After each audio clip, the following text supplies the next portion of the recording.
Assalamualaikum warahmatullahi wabarakatuh. Innal hamdalillah nahmaduhu wa nasta'inuhu wa nastaghfiruh wa na'udzu billahi min shururi anfusina wa min sayyiati a'malina. May yahdihillahu fala mudilla lahu wa may yudlil fala hadiyalah. Asyhadu an la ilaha illallah wahdahu la syarikalah wa asyhadu anna Muhammadan 'abduhu wa rasuluhu amma ba'du. Fa inna khairal kalami kalamullah wa khairal huda huda Muhammadin sallallahu alaihi wasallam. Syarrul umuri muhdatsatuha wa kullu muhdatsatin bid'ah wa kullu bid'atin dhalalah wa kullu dhalalatin finnar. Alhamdulillah. Pertama kita rafakkan syukur kita kepada Allah Subhanahu wa taala yang menghidupkan kita, yang mengumpulkan kita di dalam majlis ilmu, yang menjadikan kita di antara hamba-hambanya yang masih lagi diberikan ruang, kekuatan dan kesihatan untuk berada dalam majlis ini, dan kita mengharapkan Allah berikan kita kekuatan untuk terus menuntut ilmu dan kekuatan untuk beramal, dan mudah-mudahan yang paling penting kita mengharapkan Allah terima amalan kita dan memberatkan timbangan kita dan mempermudahkan bagi kita jalan ke syurga. Dan di antara perkara yang akan Allah permudahkan adalah dengan mengurangkan hisab kita, dan mudah-mudahan Allah berikan kebaikan kepada kita semua. Amin ya rabbal alamin. Baik. Dalam pembahasan pelajaran yang lepas, kita masih lagi membicarakan kitab yang berkaitan dengan syarah Kitabul Jami' yang telah dikarangkan oleh Imam Syekh Abdullah bin Abdul Rahman Al-Bassam dari kitab Al-Hafiz Ibn Hajar Al-Asqalani, yakni kitab Bulughul Maram. Dan alhamdulillah kita telah membicarakan sampai muka surat 109, bab yang kita bicara menghindari syahwat dunia. Kenapa dunia ini diberikan keindahan kepada kita untuk menjadikan sebagai ujian kepada kita. Oleh kerana itu pada pelajaran yang lepas kita telah menerangkan tentang hadis Ta'isa Abdud Dinar. Celakalah kepada orang yang menjadi hamba kepada dunia ataupun hamba kepada wang, dinar. Kerana apa? Kerana bila dia menjadi hamba kepada sesuatu, maka dia akan cuba mengikut sesuatu. Jika dia akan menjadi hamba kepada dinar, maka dia akan cuba nak menjaga dinar dia itu dengan cara yang tak betul. Tetapi orang yang menjadi hamba kepada Allah Subhanahu Wa Taala, dia tetap akan memelihara dirinya daripada perkara-perkara yang dilarang. Bahkan dia cuba mengikut apa yang Allah nak, apa yang Allah suka, dan di situlah kita tahu bahawa Abdullah, hamba kepada Allah, akan menjadi hamba yang terpilih. Dia tidak mengambil dunia sebagai jalan kehidupan dia. Baik. Kita terus kepada hadis yang ke-32. Hadis yang ke-32 muka surat 109 diriwayatkan daripada Ibnu Umar radhiyallahu anhu, dia berkata, akhadha Rasulullah sallallahu alaihi wasallam bimankibayya faqala kun fid dunya ka'annaka gharibun aw 'abiru sabilin wa kana Ibnu Umar radhiyallahu anhuma yaqulu idza amsayta fala tantazir as-sabah wa idza asbahta fala tantazir al-masa' wa khudh min sihhatika li saqamika wa min hayatika li mautika. Baik. Satu ketika dahulu Rasulullah sallallahu alaihi wasallam datang dan memegang bahuku, dua pundak mangkibai dia pegang. Okey. Kemudian dia berkata, kerana waktu itu Ibnu Umar kita tahu dalam usia syabab, muda. Kalau waktu perang Uhud tu umur dia 15 tahun. Perang Khandaq 16 tahun. Okey. Jadi dalam lingkungan antara belasan menuju ke 20-an. Oleh kerana itu dia pegang bahunya sebagai mengatakan, ya Ibn Umar, ya Ibn Umar, faqala kun fid dunya ka'annaka gharibun. Dia tak sebutlah nama Ibn Umar, tapi dia kata kun, jadikanlah kamu fid dunya, di dunia ini, seperti ka'annaka gharibun au abiru sabilin. Ka'annaka gharibun au abiru sabilin, di sini maksudnya jadikanlah diri engkau di dunia ini sebagai perantau atau pengembara yang tengah melintas. Okey. Apakah yang dimaksudkan dalam hadis ini? InsyaAllah kita akan terangkan. Kerana satu wasiat yang cukup besar Ibnu Umar Rasulullah kepada Ibnu Umar, waktu tu dia adalah waktu darah anak muda.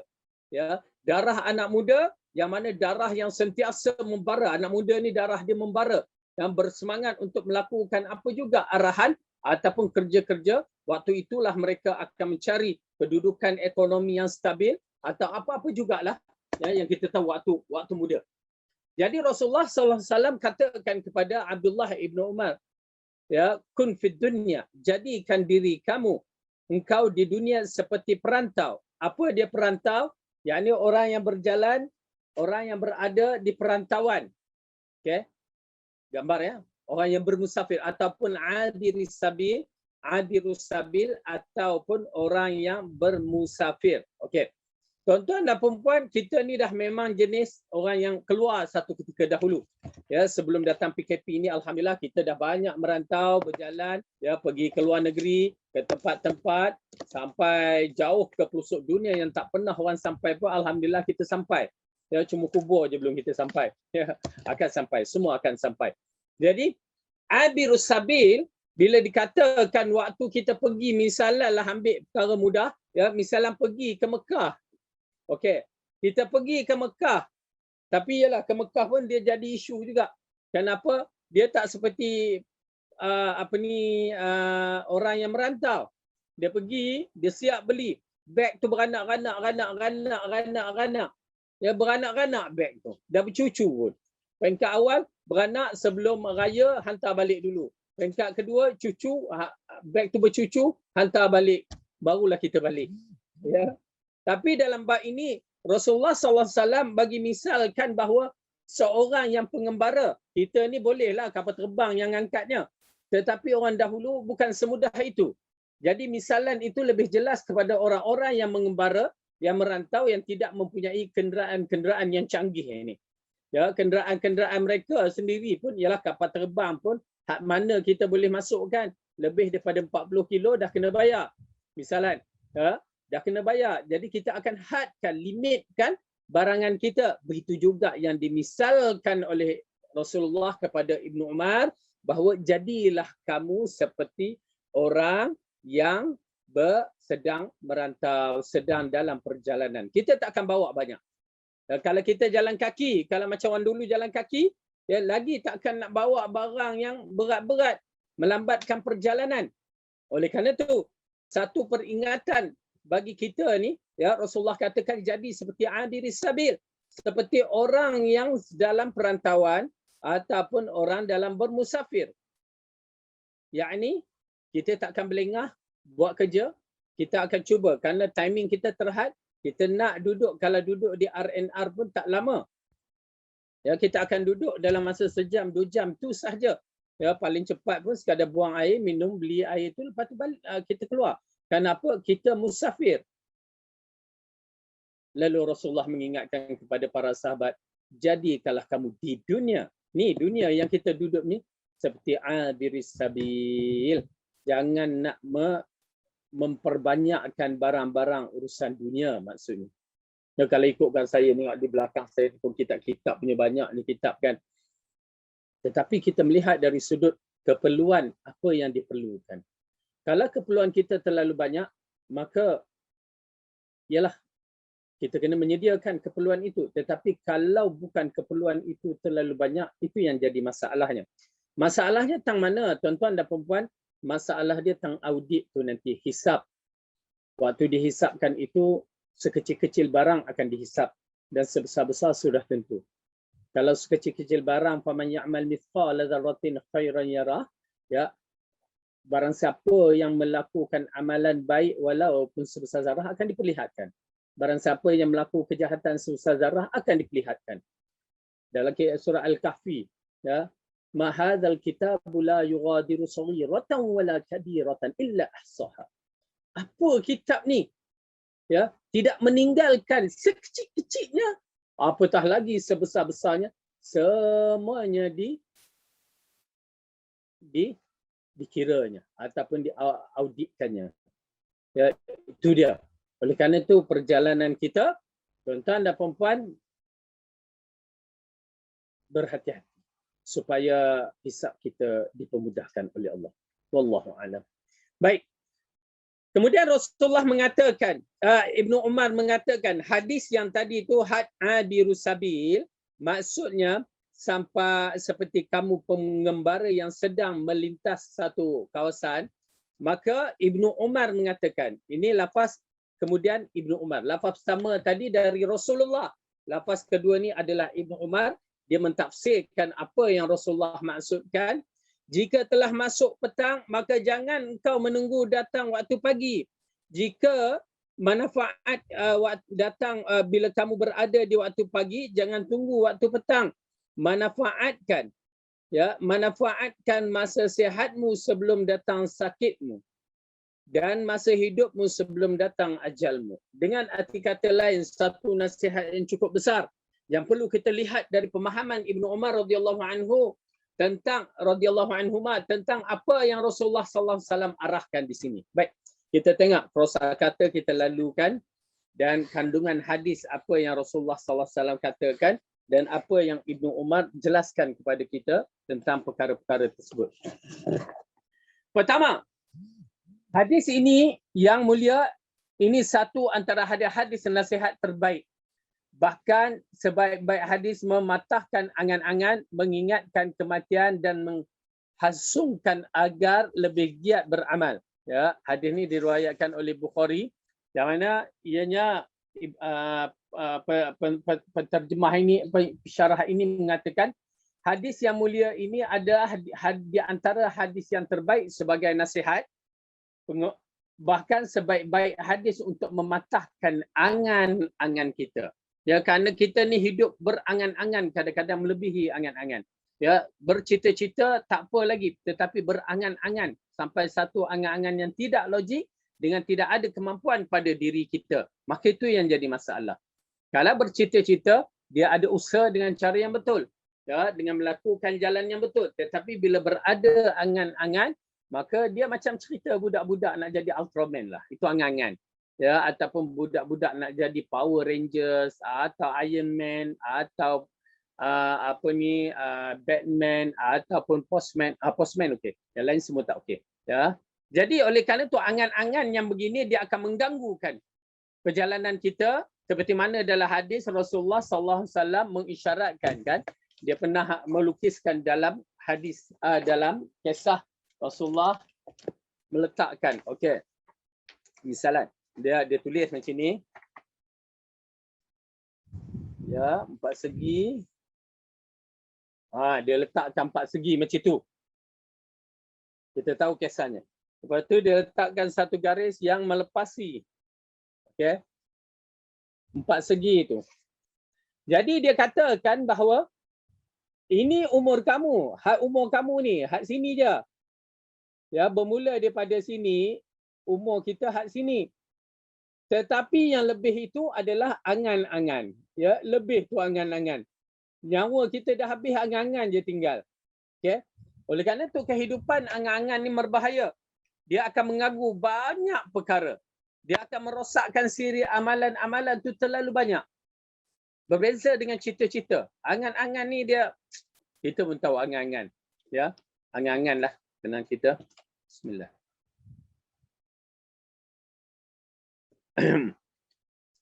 Jadi angan-angan ni adalah dilarang sama sekali kerana dia merentasi batas usia kita dalam keadaan yang tidak bermanfaat. Baik. Kemudian mengingatkan kematian dan menghasung agar lebih giat beramal. Mengingatkan kematian dan menggalakkan kita, menyemangatkan kita, memotivasikan diri kita untuk terus beramal sewaktu kita mampu. Ya, waktu kita sihat. Itu dia.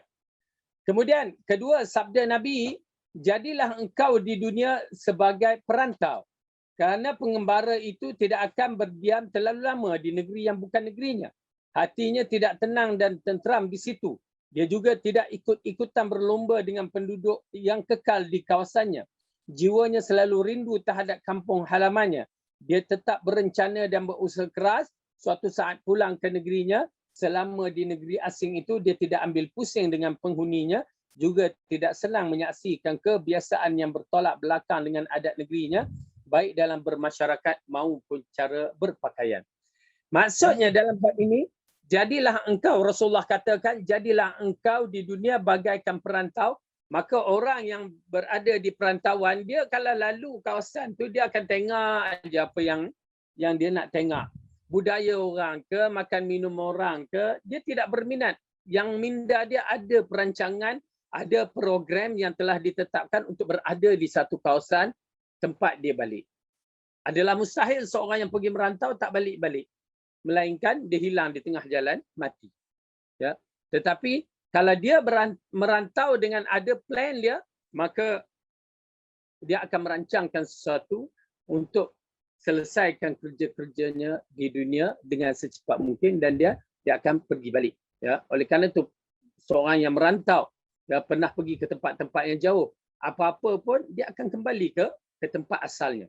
Dan kita adalah orang yang telah keluar daripada tempat kita, bapa kita Adam asalnya adalah di dalam syurga, maka kita ingin kembali ke dalam syurga juga.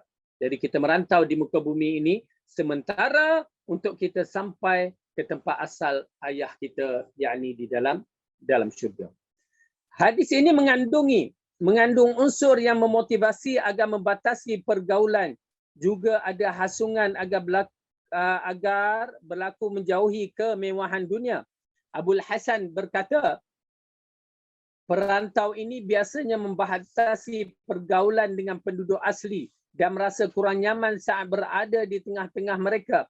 Apalagi ketika berpapasan dengan orang yang tidak dikenalnya. Tentu ia akan lebih tidak merasa aman dan selalu berwaspada. Dengan arti kata lain, orang yang merantau ni, ya, ataupun orang yang bermusafir jika singgahnya dalam keadaan ketakutan yang tidak aman. Dia tak tahu bagaimana keadaan penduduk di situ, keadaan masyarakat di situ, ya, semua dia tidak tahu. Jadi dia begitu berhati-hati dan dia begitu berjaga-jaga. Apa yang paling penting sekarang ini, ya, dia hanya menyaksikan dan mengambil apa yang diperlukan sahaja.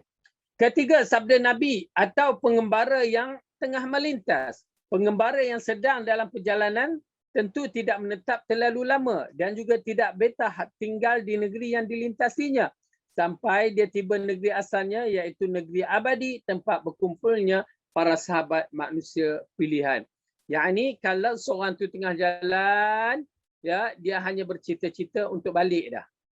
Ya, bayangkan setelah kita berada di perantauan, waktu balik agak-agak macam mana, ya, tuan-tuan dan puan-puan yang pernah bermusafir, yang berada di luar negeri sana. Ya, waktu kita di perantauan, tiba masa untuk kita balik. Ya, excited tak? Agak-agak apa bekalan yang kita bawa? Ya, kita excited. Kita akan bawa barang-barang, ya, produk-produk yang kita dapati tak ada di bumi Malaysia. Kita akan bawa balik apa juga. Kalau kita duduk di Afrika, kita bawa balik Afrika tu kalau boleh. Ya, orang Masai tu habis kita bawa. Ya, tetapi kita akan bawa barang-barang yang apa yang tidak ada.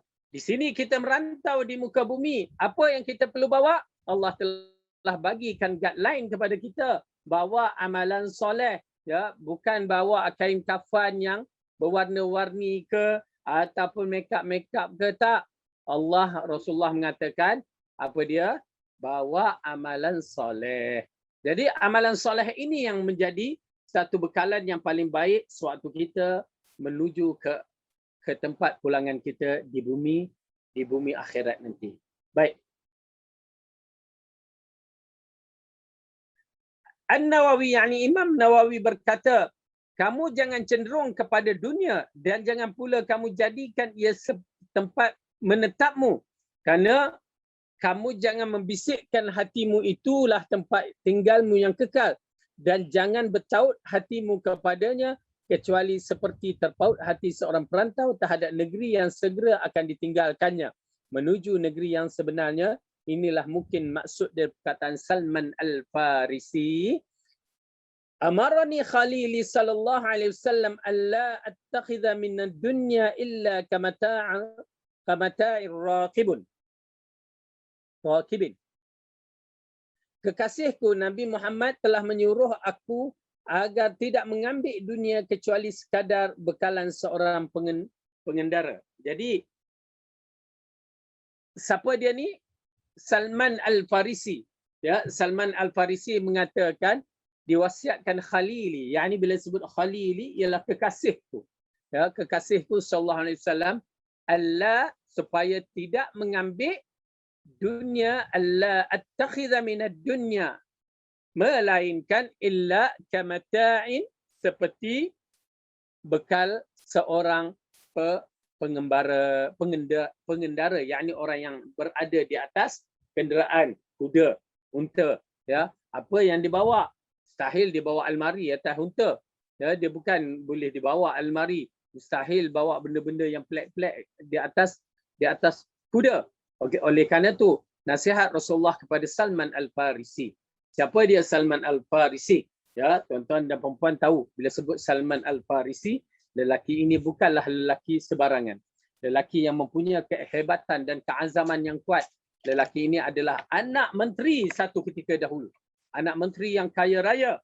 Demi agama, demi kebenaran, dia sanggup merentas dunia dan akhirnya dia sanggup menjadi hamba kepada ilmu, yakni jadi penuntut ilmu, dan dia berhijrah pergi ke Madinah dan akhirnya dia menjadi hamba, dijual oleh orang.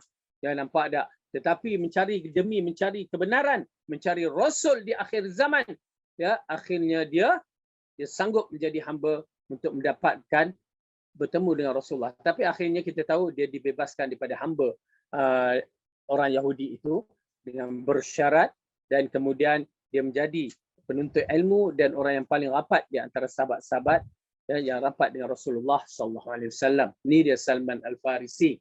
Ya, tuan-tuan dan puan-puan, kehendak adalah pada diri kita dan petunjuk daripada Allah. Ya, Allah izinkan kita untuk bergerak dan ikhlaskan, kerana keikhlasan kita itulah yang mendatangkan balik semangat, arti perjuangan, arti menuntut ilmu, arti mencari keredaan Allah.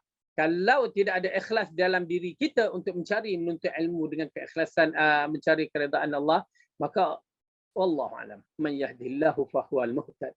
Siapa yang diberikan petunjuk pada Allah, maka dialah yang mendapat kebaikan petunjuk itu. Ya, wa man yudlil falan tajid lahu waliyan mursyida. Jika Allah menyesatkan, kita tidak akan menjumpa orang yang boleh membimbing atau memberi petunjuk kepada mereka. Mudah-mudahan Allah bagi petunjuk kepada kita semua. Amin ya rabbal alamin. Hadis merupakan dalil yang pasti agar memendekkan angan-angan dan bersiap-siap menghadapi kematian. Ya, isyarat ini, hadis ini mengisyaratkan kita memendekkan angan-angan dan bersiap untuk hari kematian. Tuan-tuan dan puan-puan, usia 50 ke 60 adalah usia yang paling penting dalam diri kita bagi orang yang telah sampai usia di saat begitu. Kalau usia 50 ke 60 masih lagi tak bertaubat, masih lagi tidak mengenali kebenaran, khabar menduka cita kan. Kita kena berusaha membetulkan diri kita. Kalau sampai usia 50-60 kita tak tahu lagi menghadapi Allah bagaimana. Cara nak menghadap Allah tu, solat pun kita tak pernah belajar. Duk tengok orang sembahyang jeling-jeling saja. Ya, rugi kita. Kita tak mengenal pencipta kita dengan sebaik-baik. Na'udzubillah min zalik. Dalam usia 50, 60 ini usia yang menggerunkan, yakni usia persediaan untuk mati. Kerana 60 ke 70 adalah usia kematian. Usia expired date bagi manusia. Ya, rugi kalau kita tidak menginsafi apa yang telah berlaku, apa yang telah terjadi pada masa-masa lalu di zaman kita jahil itu, adalah rugi sangat-sangat. Dalam usia 50, 60 masih tidak bertaubat. Dalam usia 50, 60 masih lagi berada di tempat-tempat yang tidak seharusnya sebagai seorang Muslim berada. Dalam usia 50, 60 sibuk masih lagi dengan mengumpat, mencela orang. Dalam 50, 60 masih lagi tidak menjadikan diri kita ini orang yang habis membaca Al-Quran, mengkhatamkan Al-Quran. Tuan-tuan dan puan-puan, lepas tu kita minta, ya Allah bagikan kita syurga. Kita minta, ya Allah bagilah aku syurga dalam keadaan macam itu. Ya. Oleh kerana perbetulkan diri kita. Bila kita perbetulkan diri kita, keikhlasan diri kita, insya-Allah Allah akan bagi kita syurga. Tetapi itulah, kena betul-betul ikhlas, betul-betul kita nak mengislahkan diri kita. Jangan biarkan Perhentian sudah hampir bagi orang yang 50 ke 60. Perhentian sudah hampir bagi orang yang 60 ke 70. Lagi hampir dah. Bahkan mereka telah sampai. Hanya menunggu waktu parking saja ataupun destinasi yang seharusnya mereka berhenti. 60 ke 70 adalah usia Rasulullah SAW wafat. Laqad kana lakum fi Rasulillahi uswatun hasanatun. Sesungguhnya pada Allah adalah Rasulullah adalah contoh yang terbaik, ya, yang mana kita kena faham segala yang dimiliki ada pada Rasulullah adalah yang terbaik. Hatta usia dia pun adalah usia yang terbaik. Jadi bagi mereka yang telah sampai umurnya 60 ke 70, satu nasihat. Allah suka kepada orang yang panjang umurnya dan dipenuhi dengan amalan soleh. Maka penuhkanlah diri kita daripada amalan soleh. Bagi mereka yang tidak menyampaikan diri waktu tidak menyedarkan diri dalam usia 60 ke 70, saya nasihatkan bahawa usia ini adalah usia mati. Usia yang Rasulullah katakan umat aku kebanyakannya mati pada usia 60 ke 70. Jangan tunggu sampai bila kita dah nak mati baru kita nak bertaubat. Dan ingat usia 70 ke 80 usia fitnah. Ya, jika Allah nyanyukkan kita waktu itu, harta tidak guna lagi, anak pun dah tidak guna melainkan anak yang soleh. Ingat. Ingat betul-betul. Tuan-tuan dan puan-puan, satu peringatan. Ya, wallahu alam, dalam usia kita yang begini. Allah jadikan 40 ke 50 itu adalah waktu matang kita. Kita boleh berfikir sewaktu umur 40 itu dah mula kita bermuhasabah diri banyak. Kita teringat zaman mak-mak ayah kita jaga kita di waktu kecil. Sehingga kita menyebutkan Rabbana, macam mana dalam Al-Quran Allah mengatakan, ya, apabila masuk usia 40 tu kita berdoa kepada Allah untuk mak dan ayah kita. Tapi adakah kita berdoa sekarang? Masalahnya kita mengira umur 40 itu adalah 40 Masihi. Sedangkan pada tiap-tiap 20 tahun naik 1 tahun dalam hijrah.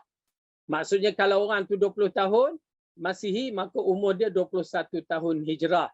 Kalau 40 Masihi, 42 hijrah. Kalau 60 Masihi, 63 hijrah. Maka 63 itu adalah umur wafatnya baginda sallallahu alaihi wasallam. Kita baru pencen. Baru pencen mati pula tu.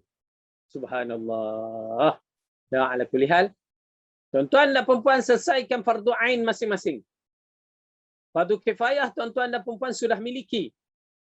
Apatah lagi kalau dah pencen tu dah habis dah urusan fardu kifayah secara kasarnya, urusan dunia kita. Tetapi sekarang kita berada untuk berhadapan dengan Tuhan kita, nak bertemu dengan Allah. Pastikan kelengkapan diri setelah ada fardu ain. Syahadah kita clear, tauhid kita clear, syariat kita clear, dan amalan-amalan soleh kita yang lain tu clear. Tidak ada unsur syirik dan ittiba'ur rasul kena ada. Ya, dan mudah-mudahan Allah berikan kebaikan kepada kita semua. Baik.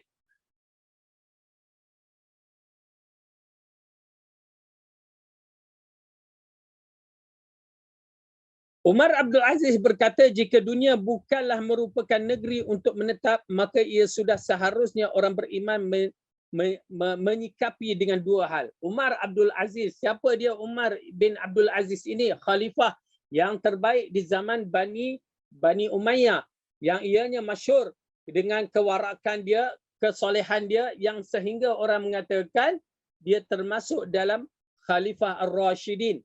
Ya, kenapa? Kerana kehebatan dia dalam dan ketakwaan dia dalam siri waktu dia memerintah. Dikatakan pemerintahannya seperti Umar bin Khattab. Ini dia Umar Abdul Aziz. Siapa dia?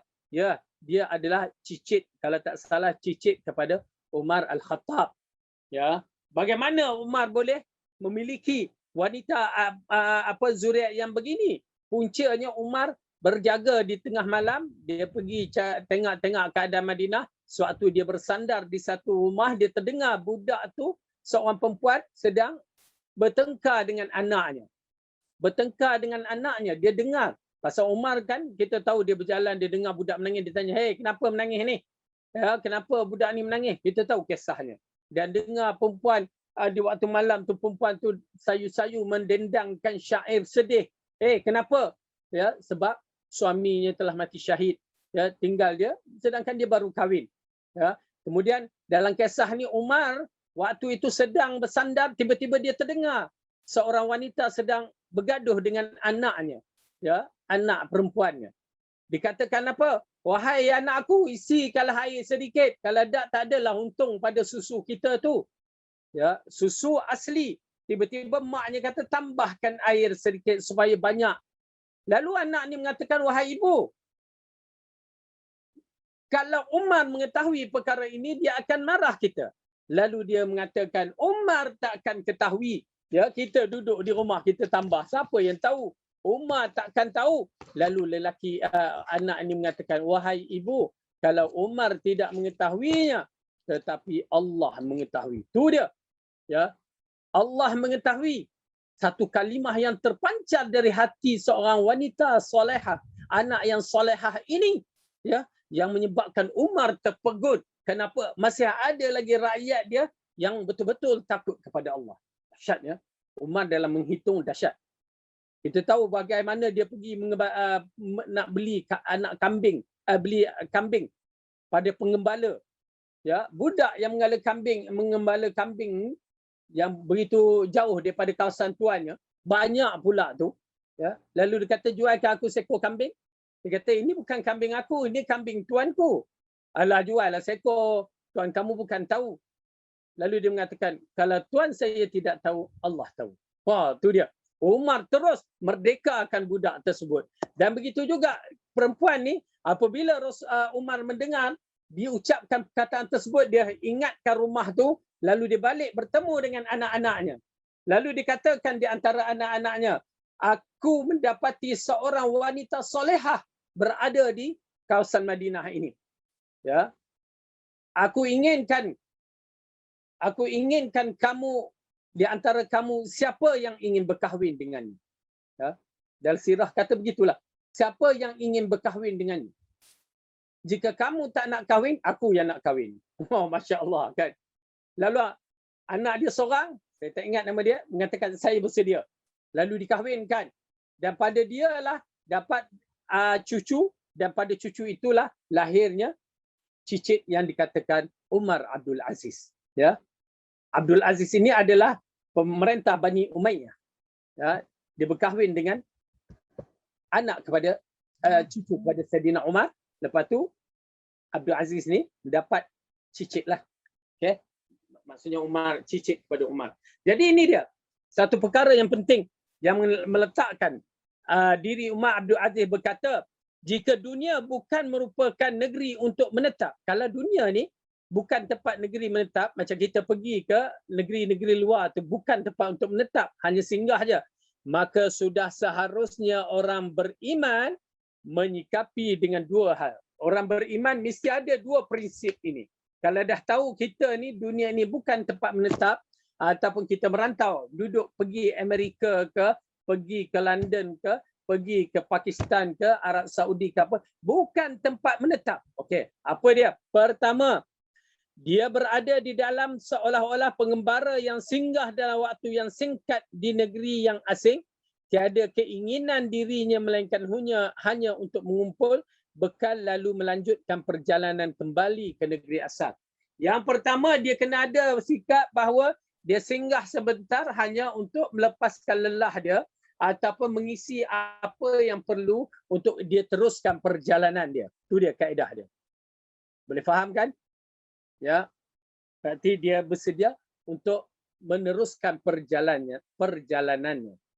Kedua, atau dia bersikap bagaikan perantau yang tinggal sementara waktu dan tidak terlintas dalam hatinya untuk menetap. Dengan arti kata lain, dia singgah sekejap aja. Tak nak duduk, tak nak buat apa-apa, tak nak bina rumah banglo ke apa semua. Maksudnya, dia hanya duduk sementara, dia hanya mendapatkan keperluan asas sahaja. Subhanallah, Umar Abdul Aziz, rajulun salih. Ya. Sedangkan dia Amirul Mukminin. Kalau kita tengok, subhanallah, ya, Abu Bakar, Umar, Osman, Ali menunjukkan contoh yang cukup hebat dalam mentadbirkan negeri mereka dan kedudukan mereka. Umar terkenal ya, terkenal sangat dia menguji orang-orang dia ataupun pegawai-pegawainya. Dia bagi 1,000 dinar, tuan-tuan dan perempuan 1,000 dinar. Dia bagi berapa ringgit 1,000 dinar? Ya, masya-Allah banyak yang pernah kita kirakan dulu. Mereka tidak kekalkan 1,000 dinar itu dalam poket mereka. Petangnya habis 1,000 dinar itu diberikan kepada fakir-fakir miskin. Itu dia. Umar terkejut. Bukan terkejut, dia nak tengok. Dan bila sanggup seseorang itu memberikan hak yang begitu dengan mudah kepada orang fakir miskin, Umar percaya bahawa dia memang tidak suka kepada dunia. Orang tu takkan nak dunianya. Ini bagi 1,000 dinar, ya. Dia bagi 1 dinar, 2 dinar, yang lain berdinar-dinar disimpankan. Orang tu gilakan dunia. Saidina Umar saksikan dia bagi 1,000 dinar habis kepada fakir miskin. Orang tu memang tak nak dunia. Bagi banyak mana pun dunia takkan lekat. 1,000 dinar. Berapa ya 1,000 dinar? Ada kalkulator.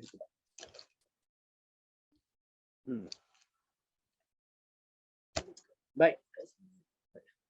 Jadi oleh kerana itu kita melihat kedudukan para sahabat, para golongan soleh, begitulah kedudukannya. Ya. Al-Hasan Basri berkata, orang yang beriman itu bagaikan perantau, dia tidak peduli dengan barang-barang yang remeh dan tidak rakus terhadap barang-barang yang mahal. Ia mempunyai urusan yang harus diselesaikan sebagaimana orang lain juga memiliki urusan. Jadi dia tidak duduk melainkan untuk menyelesaikan kerja-kerja sahaja. Ya, subhanallah. Inilah kehidupan dunia kita, menyelesaikan usia kita, amalan soleh yang telah Allah berikan yang perlu kita lakukan.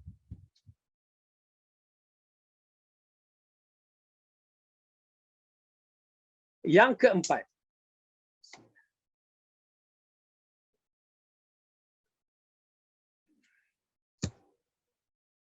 i'dad nafsaka fil mauta. Disebutkan bahawa Nabi bersabda kepada Ibnu Umar, i'dad nafsaka fil mauta wa idza asbahta nafsaka fala tuhaddithuha bil masa wa idza amsayta fala tuhaddithuha bis sabah wa khudh min sihhatika li saqamika wa min shababika li haramika wa min faraghika li shagalika wa min ghinaka li faqrika wa min hayatika li wafatika. Maksudnya, anggaplah diri kamu berada di tengah-tengah orang yang telah mati.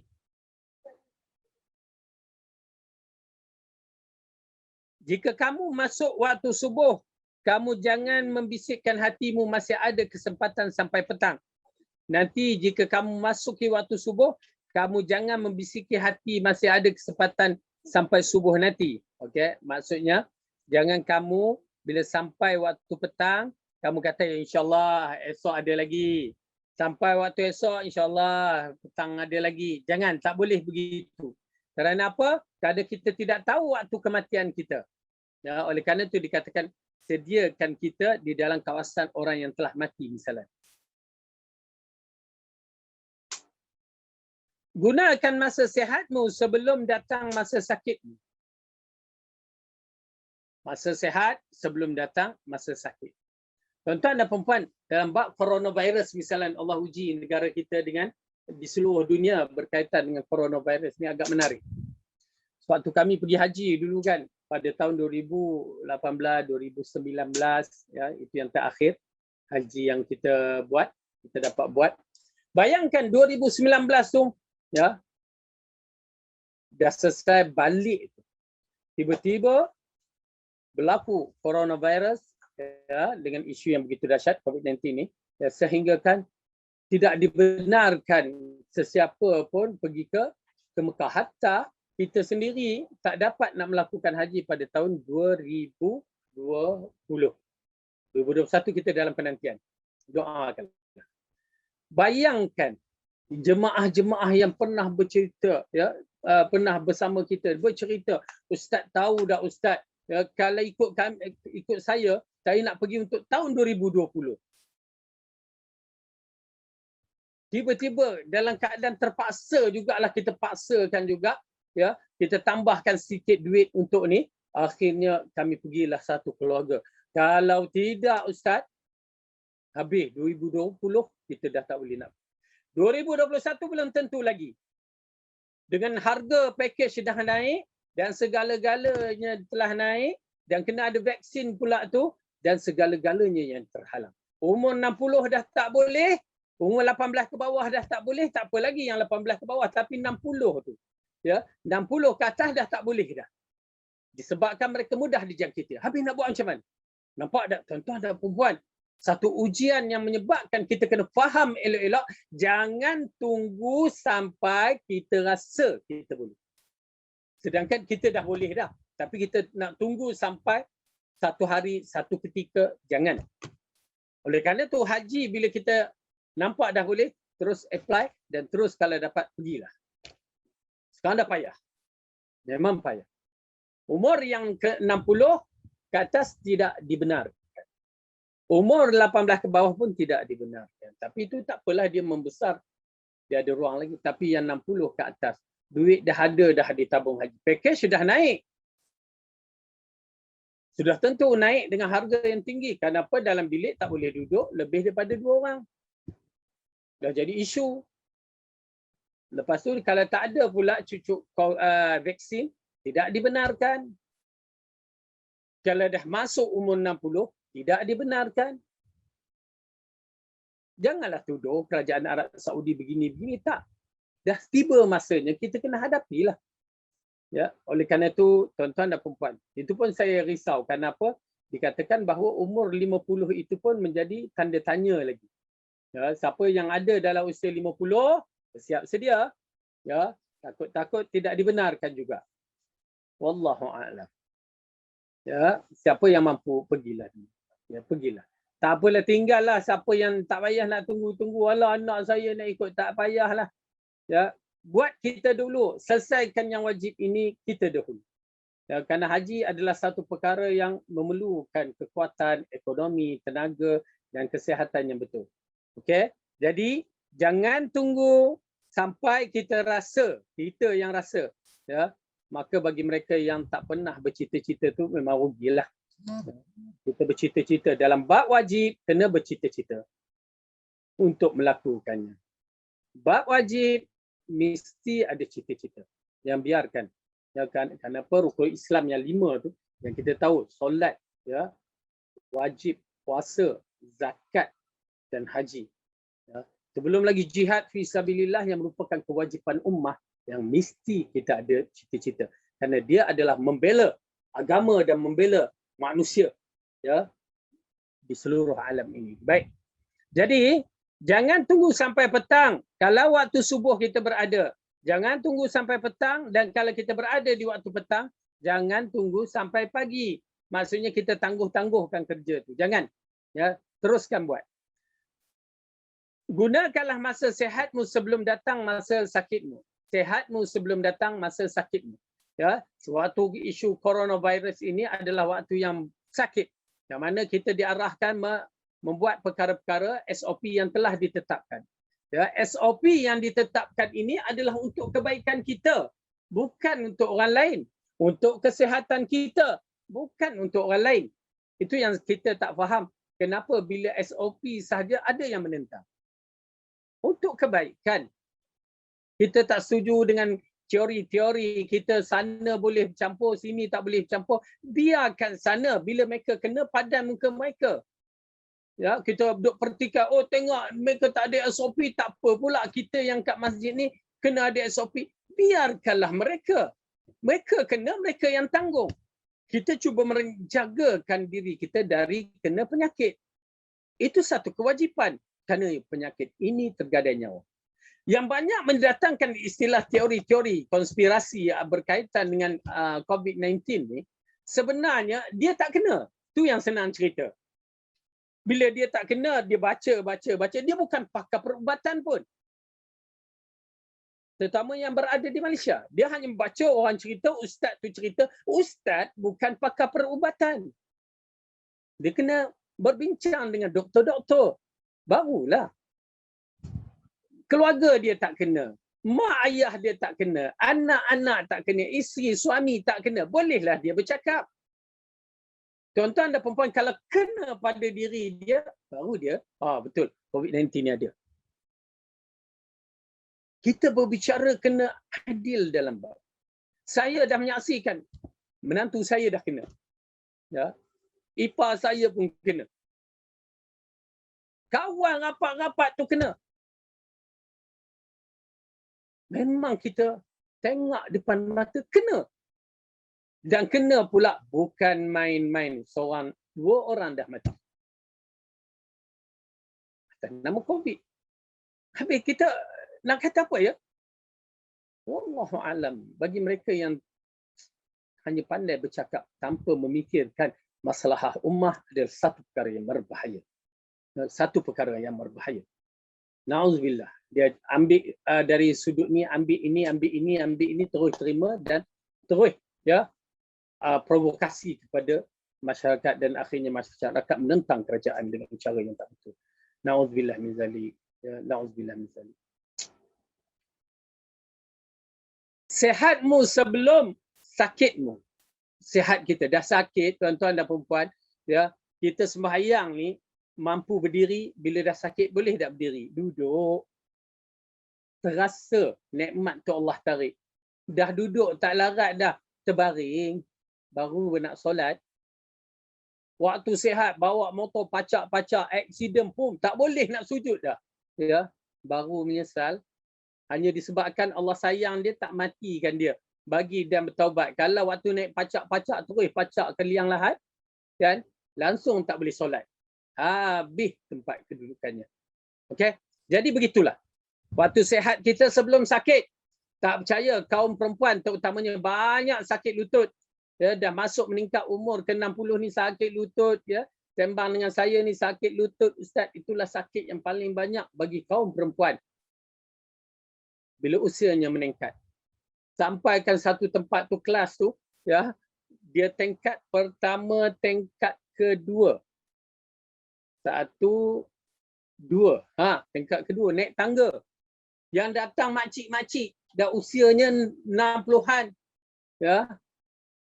Alhamdulillah syarikat tu bina lift disebabkan nakkan makcik-makcik ni pergi belajar. Adik-cik ni tak nak belajar. Ya, makcik-makcik yang nak belajar dah tua-tua, bertongkat.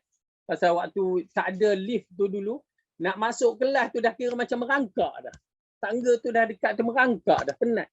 Ya, itu dia kedudukan. Tapi alhamdulillah mereka bersemangat nak belajar. Ya, saya hargai mereka.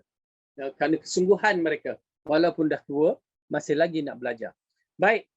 Masa mudamu sebelum tiba masa tuamu. Masa muda waktu belajar ni adalah masa muda. Ilmu tu lekat dalam minda ni waktu muda. Dah tua tak percaya ibu-ibu, tuan-tuan dan perempuan, cuba baca Quran hari ni, hafal esok lupa. Tak lupa esok, lusa lupa. Ya. Tengah main cucu nak hafal dah tak boleh dah. Masa muda sebelum masa tua. Oleh kerana tu kita menyaksikan imam-imam yang besar pada usia 10 tahun dah hafiz Al-Quran. Habis dah Quran. Umur belasan tahun tu dah habis hadis, hafiz Al-Hadis. Umur 18 tahun seperti Imam Asy-Syafi'i, Imam Nawawi, Imam Malik dah keluarkan fatwa. Kita umur ya 18 tahun masih lagi main basikal pacak. Masih lagi main game. Apa nama game-game tu? Ya. Masih lagi kita sibuk dengan benda-benda yang tak mendatangkan faedah anak-anak kita. Agak-agak macam mana dia pun nak membelakan kita waktu mati, nak membelakan kita di hari akhirat kelak. Duk sibuk dengan urusan dunia. Okey? Waktu muda sebelum waktu tua, tuan-tuan dan perempuan masih lagi dalam usia yang insya-Allah ya, matang dah, ya, menuju ke tua ni. Jadi ambil masa-masa yang begini, carilah ilmu. Allah dah bagikan kita jalan melalui gadget ni, carilah ilmu. Seberapa banyak yang boleh. Dan beramal. Yang biarkan ada ilmu tanpa amal. Kemudian masa lapangmu sebelum masa sibukmu. Masa lapangmu sebelum sibukmu. Alhamdulillah, apabila kita berada waktu COVID ni, banyak masa lapang di kalangan orang kita, kecuali di frontliner tu, di kalangan doktor-doktor tu, itu sibuklah. Tetapi orang yang banyak ni, banyak kelapangannya. Buatlah solat-solat duha tu, tambahkan kalau kita 2, tambahkan 4 ke 6 ke 8. Carilah amalan-amalan yang boleh bermanfaat kepada kita. Nanti bila dah start, sibuklah balik. Kemudian, masa cukupmu sebelum masa kekuranganmu. Cukup apa juga? Segala-galanya. Wang kita, harta kita, tenaga kita. Ya. Dan masa kurangnya, bila masa kurang kita tak mampu untuk beramal. Dan saya menyaksikan berapa ramai orang tua dah tak larat nak puasa. Dulu sama kita, ya, alhamdulillah boleh, tapi dah tua ni dah tak larat nak puasa Ramadan tu, terpaksa bayar fidyah, terpaksa diqada ataupun berbagai-bagai. Kemudian masa hidupmu sebelum tiba masa matimu. Itu dah penutuplah.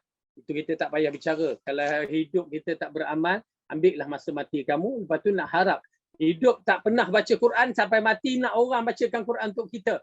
Jangan haraplah dapat pahala tu. Ya. Hidup tak pernah bersedekah. Nasib baiklah anak tu belajar kat Ihsan Ta'lim, tahu aku sedekah ini untuk mak ayah aku, maka dapatlah pahala orang mati. Kalau tak, anak yang dapat duit, dia enjoy, habis mak ayah dia tak ingat. Itu dia. Bila kita tinggalkan harta tanpa tinggal anak yang soleh ataupun soleh. Aduh, penat ya. Dia teringat benda-benda macam ni, penat kita. Pasal usia kita makin lama makin dekat. La haula wala quwwata illa billah. Kelima, perkataan perawi. Kemudian Ibnu Umar berkata, jika kamu memasuki waktu petang, maka jangan menunggu waktu subuh.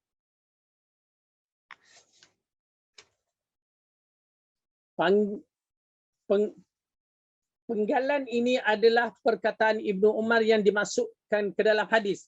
Maksudnya setiap orang hendaklah selalu menjadikan kematian berada di depan pelupuk matanya. Perasaan yang demikian akan menjadikan lebih giat beramal, tidak mempanjangkan angan-angan dan jika juga tidak cenderung kepada kenikmatan duniawi yang menipu. Kerana dirinya ibarat pengembara atau perantau yang tidak tahu kapan dia akan kembali pulang ke kampung halaman, subuh ataupun petang. Sedangkan waktu yang dihabiskan selama perjalanan itu ibarat umurnya yang singkat. Ya, jadi satu peringatan Ibnu Umar ini amat penting kerana bagi kita supaya kita tahu bahawa perjalanan kehidupan kita ni ya ada noktahnya yang menyebabkan kita sentiasa dalam keadaan bersiap sedia. Kematian yang akan datang ini kita tak boleh nak lari dah. Memang tak boleh nak lari. Pandai-pandailah kita. Tuan-tuan dan puan-puan, kita dah berada pada zaman yang mana kematian begitu banyak. Ya, kematian yang Rasulullah ingatkan bahawa di akhir zaman ini dalam keadaan kematian yang kita tidak ketahui. Mungkin kita ketahui sekarang ni macam semalam rasanya yang paling banyak kematian COVID 100 berapa ya dalam satu hari. Gerunkan. Oleh kerana itu kita minta Allah pelihara kita. Kita minta Allah peliharakan kita daripada penyakit wabak ni. Jadikan ia sebagai rahmat kepada kita, petunjuk kepada kita dan ianya azab bagi orang kafir.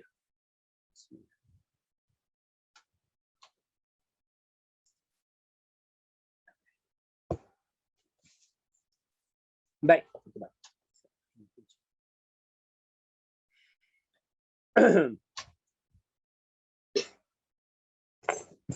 Ibnu Daqi Al-Aid berkata, dengan perkataan ini Ibnu Umar bertujuan mendorong kaum muslimin agar selamanya mempersiapkan diri menghadapi kematian. Dan wujud persiapan menghadapi kematian adalah dengan amalan soleh. Ya, dengan arti kata lain untuk berhadapan dengan kematian bukan bercakap saja, ya, ataupun pada bulan Ramadan baru rasa insaf tu lebih. Lepas Ramadan enjoy, masya-Allah, ya, tak boleh. Perjalanan kita kena istiqamah. Kita tidak mengenali Allah hanya pada bulan Ramadan. Kita mengenali Allah sepanjang masa. Ya, jenis mengenali Allah pada bulan Ramadan macam orang mengenali mak dia pada hari ibu. Ya, hari ibu, sambutlah dengan kuih, kek apa semua. Lepas itu dia buat mak dia macam hamba abdi pula. Ya, itu maksudnya itu tidak menyambut cara yang betul. cara menyambut yang betul. Oleh kerana itu kita menyambut ya cintaan kita kepada Rasulullah sepanjang masa. Ittiba' Rasul. Menyambut kecintaan kita kepada ibu ayah kita adalah setiap hari. Kita tidak ada waktu-waktu yang mengagungkan. Kita ada waktu, hanya 2 waktu yang agung seperti Aid, Raya Haji dan Raya Aidilfitri. Adapun yang lain tu kita sambut meraihkan mak ayah kita, ya, meraihkan segala-galanya dalam keadaan waktu yang betul. Ya, sentiasa berdoa untuk mereka. Juga ada peringatan mukmin tidak terkena dengan panjang angan-angan sehingga mereka tidak akan menunggu waktu pagi datang kemudian barulah beramal, namun segera bergegas. Ya, waktu ini amat penting. Ya, kita kena faham elok-elok, jangan tunggu waktu sampai masa ya kita tak dan. Okay, settlekan. Terutamanya hari-hari yang begini. Saya nasihat janganlah keluar sesuka. Kerana kita tak jangka. Kita tak jangka dalam usia-usia yang begini, ya, tiba-tiba kena COVID pula. Subhanallah, subhanallah. Tuan-tuan dan puan-puan menggerunkan sebenarnya. Ya. Risau tu ada. Menyaksikan sahabat-sahabat kita yang rajin datang kelas. Bukan di Yayasan Taklim kelas lain. Mati. Hanya seminggu saja lepas COVID, diisytiharkan kena COVID terus. Ya. Subhanallah. Yang seorang lagi ya pun begitu, alhamdulillah baru pulih tapi isteri dia ditahan ke ward ICU. Ya, ditidurkan. Wallahu alam. Menggerunkanlah tuan-tuan dan puan-puan. Saya menggerunkan bila tengok keadaannya begini. Dan seorang sahabat lagi ya, queue nak mendapatkan, nak selesaikan queue. Dia dah tak tahu nak buat apa. Anak dia pun menunggu ambulans selepas 3 hari baru sampai dan dibawa. Dia pula kena, anak-anak isteri dia kena. Alhamdulillah Allah bagilah kita yang di WhatsApp cara perubatan tradisional sikit-sikit sebanyak. Dia makan bunga cengkeh, hidupkan air dia, udara wap dia. Kita minta tolong buatlah sementara menunggu barisan orang-orang yang kena ni. Buatlah begitu. Alhamdulillah tuan-tuan dan puan-puan yang rahmat Allah. Sehari 2 ni dia hantar mesej, alhamdulillah Ustaz. Semalam dia hantar lapang dada ni. Terasa lapang, mula rasa tertekan sangat. Ya, dengan kahak, dengan apa susah nak bernafas, dia makan bunga cengkeh tu. Dan saya kata buat air, gigitlah, apalah. Dan alhamdulillah dia kata lapang sikit. Dan hari ni dia hantar mesej, alhamdulillah dah tak demam Ustaz. Alhamdulillah, ya. Bersyukur pada Allah, kita kata. Ya. Sementara nak menunggu panggilan doktor tu kan dah queue, maka buatlah apa yang boleh kita buat. Jadi tuan-tuan dan puan-puan manfaatkanlah. Ya, manfaat, bantulah sahabat-sahabat kita. Ya, pasal saya menyaksikan dah 2 orang sahabat, seorang tu dah mati, seorang lagi bagi tahu pun dah pakcik dia mati. Lepas tu ipar saya kena, dah sihat dah, tapi dia barulah. Lepas tu menantu saya kena, dah sihat juga. Ini sahabat saya, isteri dia masuk ICU. Dan mudah-mudahan Allah sihatkan semua. Allah sihatkan penyakit kepada umat Islam semua. Amin. Allah peliharalah mereka. Allah berikanlah petunjuk kepada mereka untuk jalan yang terbaik ini. Baik ya.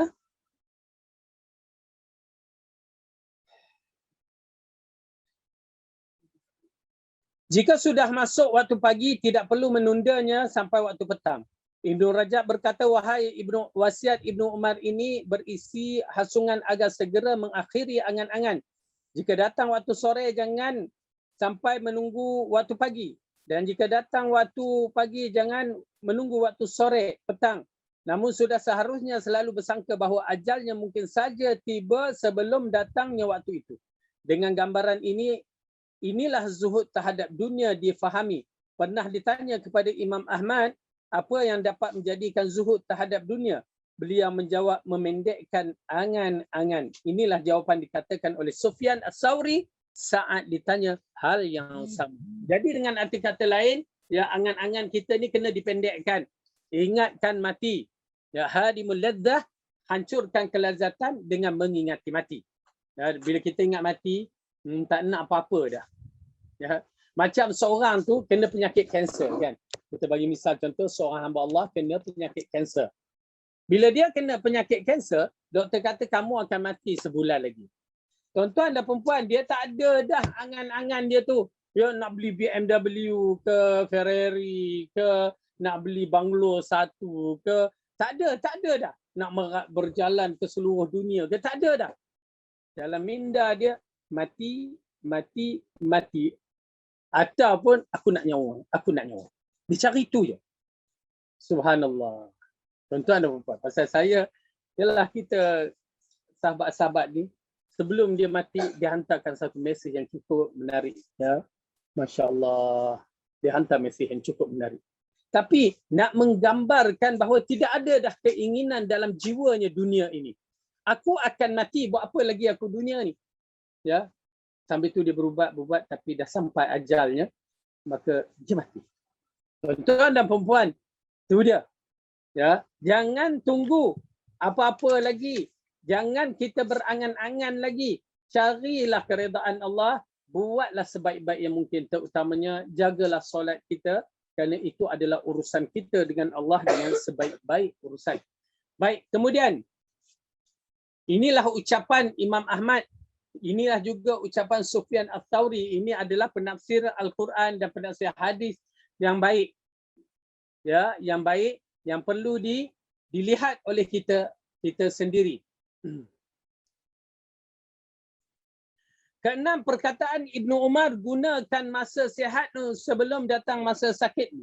Ibnu Rajab berkata, maksudnya hendaklah dia tidak berlama-lama untuk memulakan amal soleh di waktu sihat sebelum datang penghalangnya, iaitu waktu sakit, selagi kehidupan masih melekat sampai maut memisahkanmu. Ya, jadi dengan arti kata lain, teruskan amalan-amalan soleh. Bagi mereka yang dah istiqamah, teruskan istiqamah.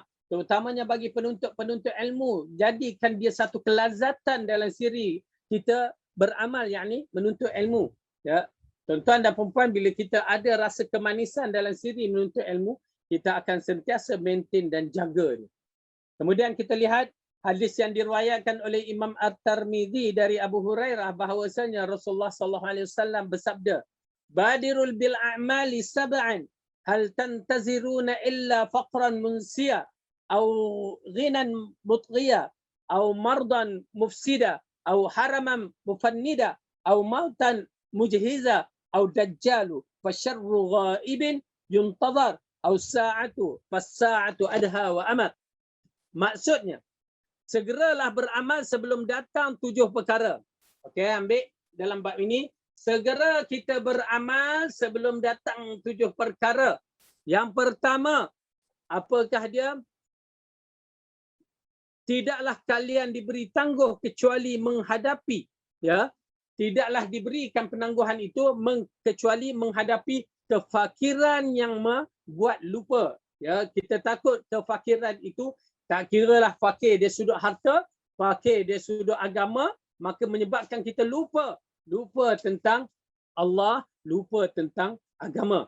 Ya, kalau dah sampai, ialah kadang-kadang bila fakir itu yang menyebabkan kekufuran, mereka fakir dia sudut agama dan sudut harta yang menyebabkan mereka menadah tangan kepada orang yang kafir, orang yang jahat, ya, yang sentiasa untuk menghancurkan agama.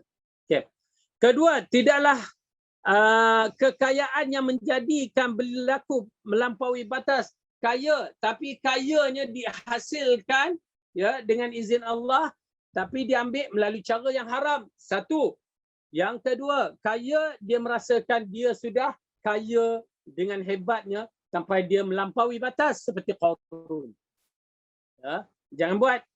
Ya, kita, ialah setengah orang dah merasakan kekayaan, tapi setengah orang belum merasa kekayaan. Bila dia rasa kekayaan, dia akan lupa. Na'udzubillah. Ini suatu benda yang orang yang pernah berhadapan. Ya, pernah berhadapan. Lalu baru dia bertaubat. Itu kita belajar. Itu pasal bukan semua benda kita tahu sebenarnya. Kita belajar daripada pengalaman orang tu amat berharga. Ya, pengalaman manusia ini amat penting untuk kita memahaminya supaya kita terselamat. Di antaranya, seorang sahabat saya ni, ya, dia aksiden. Allah uji dia. Ya, uji dia. Dan isteri dia, isteri solehah, masya-Allah, jaga suaminya. Lama, 20 tahun. Lumpuh. Dia kata, "Ustaz, Kalau tidaklah sebab lumpuh begini, saya takkan faham Quran dan Sunnah. Subhanallah, kan? Ada hikmah yang terkandung. Ya. Allah uji dengan ujian yang begitu dahsyat. Waktu kita sehat, kita lupa. Waktu kita kaya, kita lupa. Tapi bila kita sakit, kita tahu nilai harga kesihatan. Okey? Baik. Kekayaannya menjadikan dia berlaku melampaui batas. Penyakit yang merosakkan. Tak kira apa juga penyakit, COVID-19 ke, kencing manis ke, darah tinggi ke, sakit jantung ke, sakit apa lagi. Semua merosakkan kita. Tengah sembang-sembang kena sakit jantung, mati terus. Ya, tengah sembang-sembang masak-masak habis kena penyakit terbenam dalam mukanya dan kuali. Ya, nauzubillah. Penyakit yang merosakkan sehingga kita tak mampu untuk berbuat apa-apa lagi. Nauzubillah min zalik. Masa tua yang melemahkan ini, melemahkan segala-galanya anggota badan, melemahkan akal fikiran yang menyebabkan kita menjadi nyanyuk seperti budak-budak balik. Subhanallah. Bila sampai tahap begitu, tuan-tuan dan puan-puan, nilaian harta banyak mana pun tak berguna dah. Kalau dah nyanyuk, tak berguna dah. Tahu tak, nyanyuk tak berguna kenapa? Harta tidak berfungsi dah. Orang gila. Ya, macam orang kata monyet pakai pegang bunga. Apa dia buat? Dia tarik, hancur. Tak ada nilai. Dia tak tahu nak nilai. Begitu juga apabila seorang tu nyanyuk, dah tak tahu nak nilai. Maka, siapa yang ada di kiri kanannya yang menjadi penasihat? Penasihat apa? Dialah punya pendapat, dialah yang akan menilaikan. Perkara ini berlaku pasal pertanyaan ditanya.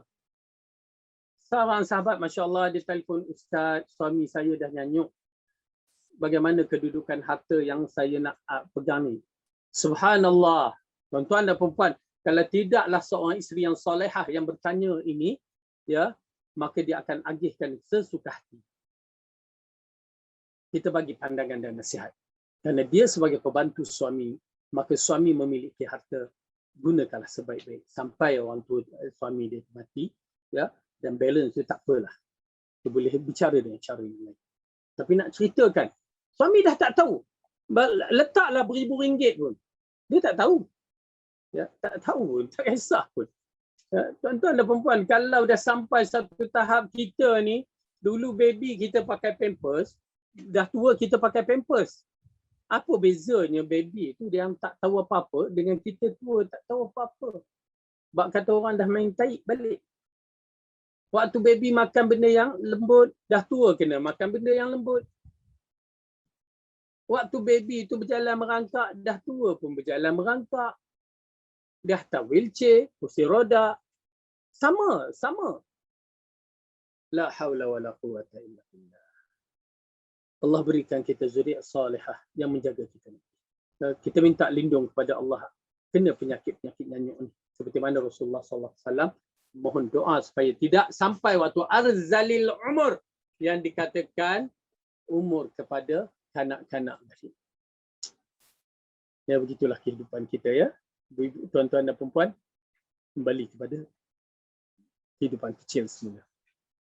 Kemudian kematian yang menyegap tiba-tiba, ya, kematian yang datang tiba-tiba, dan inilah zaman juga kematian datang mengejut bila-bila masa ataupun tak sedari atau melalui kenderaan melanggar mati, ya, itu semua berlaku. Kematian yang datang tiba-tiba, ya, waktu itu dia tak bertaubat, agak-agaklah tengah naik kereta hebatnya mulut diisikan rokok, ya, telinga diisikan muzik. Bila pom melanggar aksiden agak-agak dan mengucap kalau macam itu. Dan mengucap. Waktu COVID ni kita banyak berdoa, minta pada Allah, Allah ampunkan dosa kita, Allah sihatkan semua, ya, jauhkan daripada ni. Kita duk sibuk lagi dengan muzik. Ya. Bila masa Allah nak bantu kita kalau kita sibuk lagi? Waktu sakit macam ni kita masih lagi dalam keadaan tenang dan seronok. Nauzubillah. Baik. Kemudian kematian yang menyegap tiba-tiba dan Dajjal yang merupakan seburuk-buruk makhluk ghaib yang dinanti-nanti. Dajjal muntazar. Ya, Dajjal yang ditunggu-tunggu. Yang mana dia adalah kejahatan yang paling digeruni, yang di mana dalam hadis mengatakan para nabi telah mewasiatkan, menasihatkan seluruh umatnya tentang kemunculan Dajjal. Bermula Nabi Nuh AS. Ya, berarti dia amat digeruni. Kenapa digeruni? Satu persoalan yang agak sukar dipahami. Tetapi dengan berbagai-bagai bentuk penyamaran dia, membawa kefahaman akidah dia, yang kita sendiri kalau tidak kuat, kita akan terikut. Maka oleh kerana itu, amat berbahaya.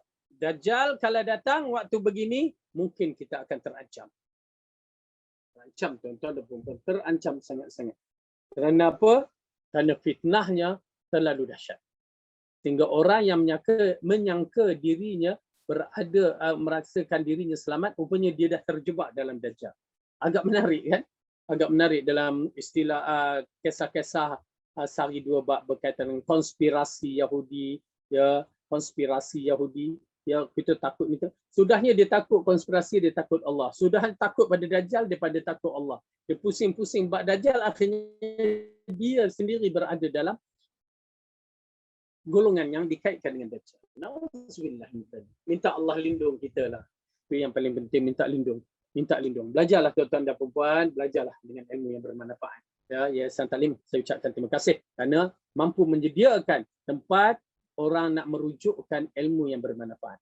Kalau tidak, kita akan lihat macam mana setengah orang, walaupun nama dia Darul Hadis ke Darul Quran ke, tapi bawa hadis palsu, bawa teori-teori dia, ya. Bila seorang tu, ya, dikatakan bahawa Fir'aun dapat kapal baruh di Kedah misalnya, Nabi Adam turun di Bukit Jerai, Gunung Jerai. Ini semua istilah, walaupun dia tu seorang yang Masya Allah bila bicara selawat lah ini, kita katakan kesesatan tu nampak. Ya, kesesatan tu nampak. Rasulullah kata bila datang angin keras, apa perlu dibaca? Dia bantai doa dia sendiri dan masukkan dalam bahasa Melayu. Ini bukan cara dia. Oleh kerana itu, tuan-tuan dan puan-puan, bersyukur kepada Allah ada di atas manhaj di Yayasan Ta'lim untuk mencari kebenaran. Carilah. InsyaAllah kita ada orang yang Masya Allah ilmunya mantap, ya, terutamanya dalam masalah akidah. Ya. Terima kasih jazakallah khairan kepada Ustaz Asri Sobri yang sanggup memberikan manfaat yang baik. Ustaz Abu Asma, Ustaz Adli, dan semua ni di antara ustaz yang mantap kita lihat. Ya. Ustaz Fasal, mudah-mudahan Allah pelihara mereka semua dan Allah berikan jalan terbaik untuk mengajar dalam ilmu akidah ini. Baik. Ya Allah. Dajjal yang merupakan seburuk-buruk makhluk gaib yang dinanti-nantikan, atau kiamat yang akan membawa petaka dan sangat pahit. Ya, kiamat yang akan datang mengejut dan bawa petaka yang amat pahit, dan minta lindung daripada Allah. Kita termasuk di dalam golongan ini. Kerana apa? Kiamat tidak akan didirikan melainkan kepada sejahat-jahat makhluk di muka bumi. Dan manusia itu adalah manusia yang paling buruk, paling jahat untuk dirasakan azab kiamat. Ya, na'udzubillah. Alhamdulillah, mudah-mudahan iman yang ada pada kita ini akan dimatikan sebelum berlakunya kiamat. Kita mengharapkan. Ya, kerana apa? Kita takut kegoncangan yang berlaku, fitnah-fitnah akhir zaman ni menyebabkan kita tergoncang. Saya tahu tuan-tuan dan puan-puan memang tidak ada ilmu, ya, tidak ada ilmu yang mantap. Maka belajarlah, jagalah. Kenapa fitnah kali ini bukan fitnah sebarangan. Ya, kalau tidak ada ilmu yang mantap, maka kita akan tersesat, akan terikut dengan berbagai WhatsApp, berbagai Instagram, berbagai Facebook yang kita saksikan, ya, menggoncangkan pendirian kita. Ya, kadang-kadang kita pun tak tahu macam mana ni, siapa yang betul, ya, yang menyebabkan kita akhirnya terikut orang yang tak betul. Ya, Allah peliharakanlah Yayasan Ta'lim dan berikanlah mereka itu dalam keadaan terselamat dan membawa manhaj yang betul. Amin ya rabbal alamin. Dan mudah-mudahan Allah berikan juga, ya, kemunculan orang-orang yang baru untuk menyampaikan manhaj yang sebenar, yang anak-anak muda yang baru, anak-anak muda yang berilmu, anak-anak muda yang mantap dalam ilmunya, untuk membangunkan agama di Malaysia ini, terutamanya agama sunnah kita di bumi ini. Baik. Kemudian kita lihat balik dalam buku ni, bait-bait syair yang penuh bijak tentang zuhud. Okey. Ini adalah syair-syair yang membicarakan tentang zuhud. Apa dia zuhud? Ialah menahan diri. daripada terpengaruhnya dunia dalam diri masing-masing.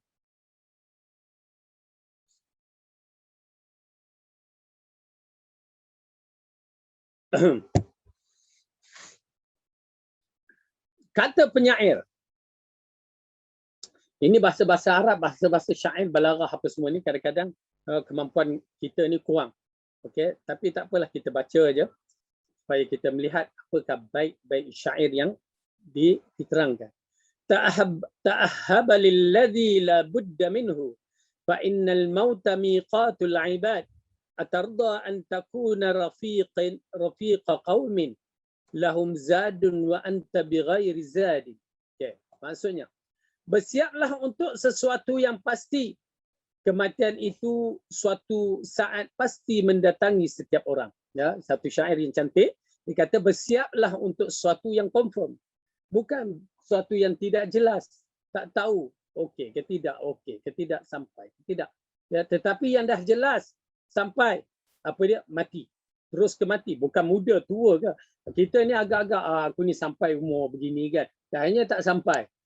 Yang sampai adalah mati. Okey. Confirmkan yang mati. Kematian itu suatu saat pasti mendatangi setiap orang. Ya, kematian memang akan datang pada setiap orang, tak ada siapa yang akan terlepas. Jika sejahat-jahat manusia seperti Firaun pun kena, dan sebaik-baik manusia seperti para nabi pun kena, kita ni tak ada apa-apa. Okey, maka pun kena. Jangan sangka kita takkan kena. Kemudian, apakah kau rela menyertai sekelompok orang mereka berbekal sementara kamu tiada bekal? Ya, satu perkataan, adakah kamu suka bersama kaum yang mana mereka ada bekal, kamu tak ada bekal? Seharusnya kita yang ada bekal, mereka yang tak ada bekal. Ini terbalik, mereka yang berbekal, kita tak ada bekal. Na'udzubillah min zalik. Ya, ini perkara yang berbahaya. Kemudian penyair lain berkata, atabni bina al-khalidina wa innama maqamuka fiha law aqalta qalilu. Akankah kau bina bangunan yang kekal, padahal jika sedikit sahaja berfikir engkau hanya berdiam di suatu saja, sesaat saja di sana. Ya, kamu nak bina satu mahliga yang kekal, tapi kamu duduk sekejap je. Ya, jadi rumah hinggap je. Jadi tak kena. Ya, dia buat rumah besar-besar hanya nak hinggap saja. Habis dia duduk tu rumah yang tak kekal. Okey, baik.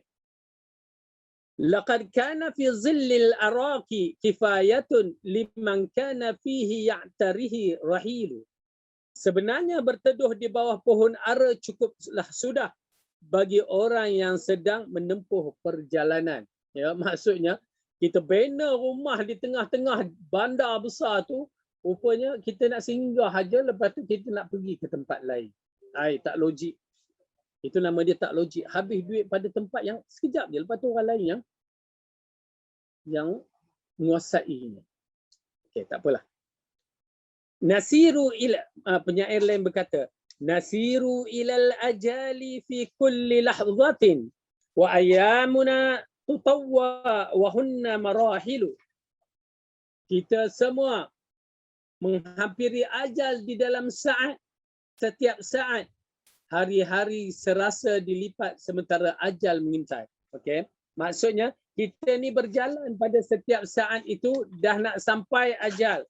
Misalnya kita nak pergi Melaka, kita berjalan dan bertemu satu tempat. Macam mana? Kita nak pergi Melaka, kita berjalan dari Kuala Lumpur, makin lama makin pendek, makin lama makin pendek, makin lama makin pendek. Okey, itu maksud dia. Lepas tu hari-hari serasa dilipati sementara ajal mengintai. Sedangkan sambil berjalan tu kita tak tahu ajal duk intai kita bila kita ni mati ni, bila kita mati. Kemudian walam ara mithlal mauti haqqan ka'annahu idza ma takhattathu al-amani batilu. Maksudnya, aku tak melihat sesuatu yang lebih nyata daripada kematian.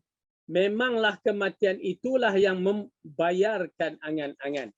Okey. Dia katakan bahawa aku tidak melihat seperti kematian Kerana apa? Kematian itu menggambarkan kedudukan angan-angan kita yang besar. Menghilangkan kedudukan angan-angan kita yang besar. Ya. Alangkah buruknya menyia-nyiakan masa muda. Okay, orang tua dah tak cakap apa-apa, jangan cakap apa-apa. Orang muda ni, kalau ada yang mendengar usia muda, orang-orang yang tua ni dia akan menyesal waktu usia-usia muda. Kenapa? Di mana habis usia-usia muda. Okay.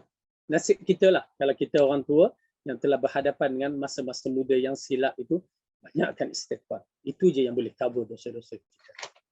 Kemudian,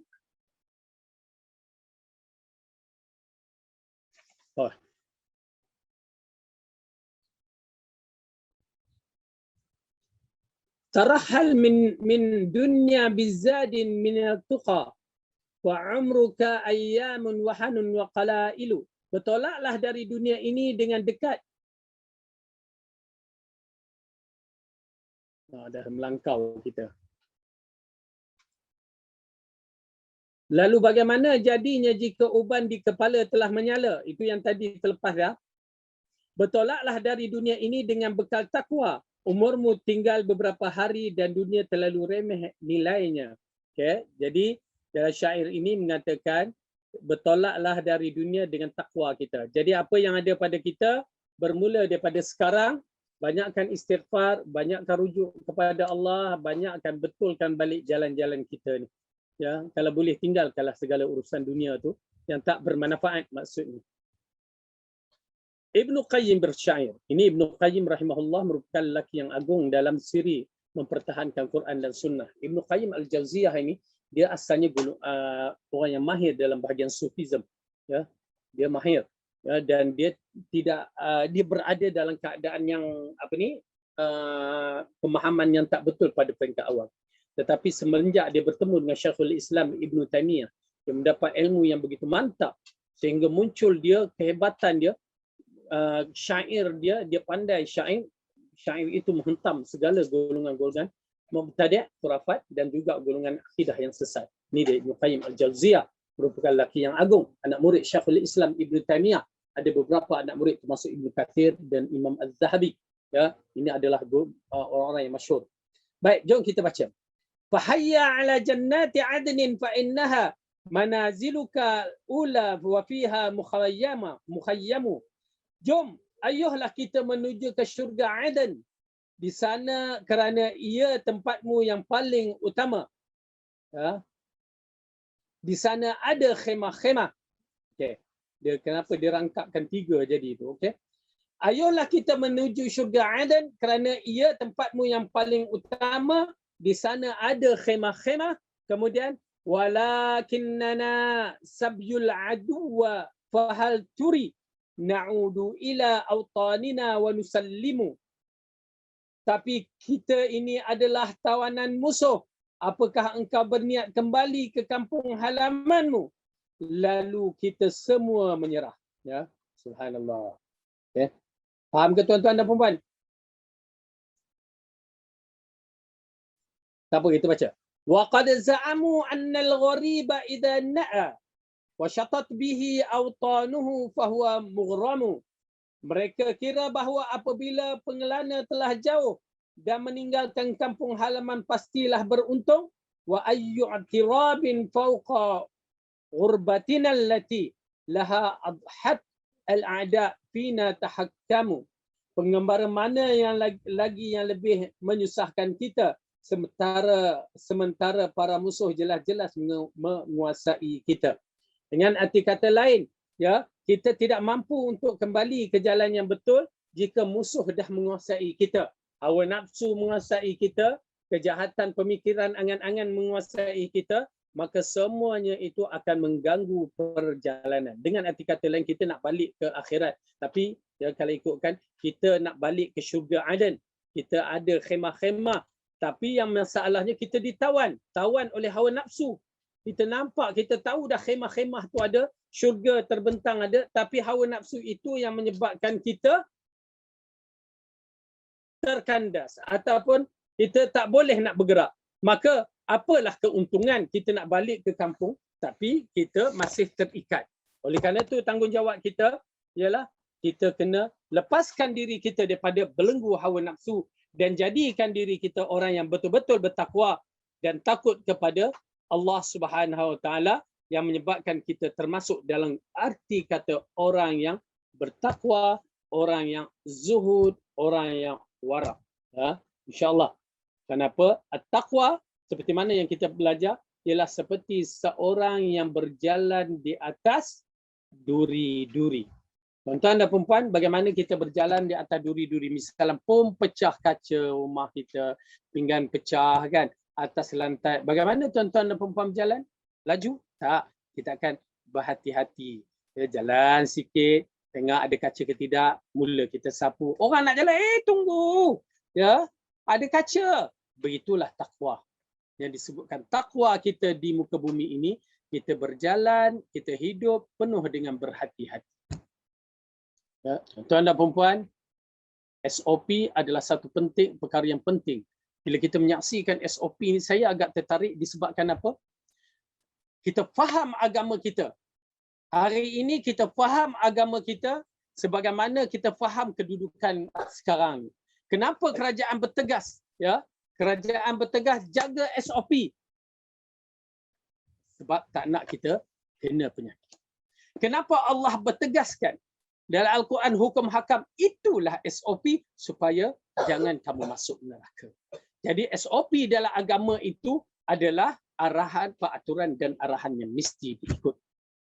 Maka kita ikut, maka kita jadikan diri kita orang yang bertakwa supaya kita berjalan di atas jalan yang betul dan berhati-hati supaya kita tidak melakukan maksiat lagi, supaya kita berada sebagai seorang yang beriman kepada Allah, beriman kepada Rasul dan mengikut jalan Allah dan Rasul. Dan insya-Allah mudah-mudahan Allah pelihara kita semua, Allah sihatkan kita semua, Allah jauhkan kita dari penyakit COVID-19 dan Allah berikanlah ia sebagai ujian yang memberikan syurga kepada kita, memberikan pahala dan ganjaran yang besar, dan Allah jadikan penyakit ini sebagai bala kepada orang yang kafir. Allah hancurkan orang kafir yang menentang agamanya.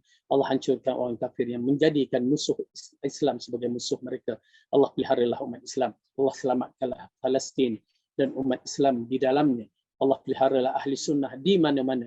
Allah jayakanlah ahli sunnah di mana-mana. Allah peliharalah mereka dan berilah kemenangan dan eratkanlah ukhuwah Islamiah sesama kita semua, sesama umat Islam, sesama ahli sunnah, dan berilah keselamatan kepada kami semua ya Allah. Dan akhir ke, berilah kami syurga bersama Rasulullah SAW sebagai tempat janjimu, sebagai tempat perjanjianmu kepada kami manusia yang beriman ke atas jalanmu ini. Wallahu a'lam bissawab. Aqulu qawli hadza wa astaghfirullah li wa lakum. Wassalamu alaikum warahmatullahi wabarakatuh.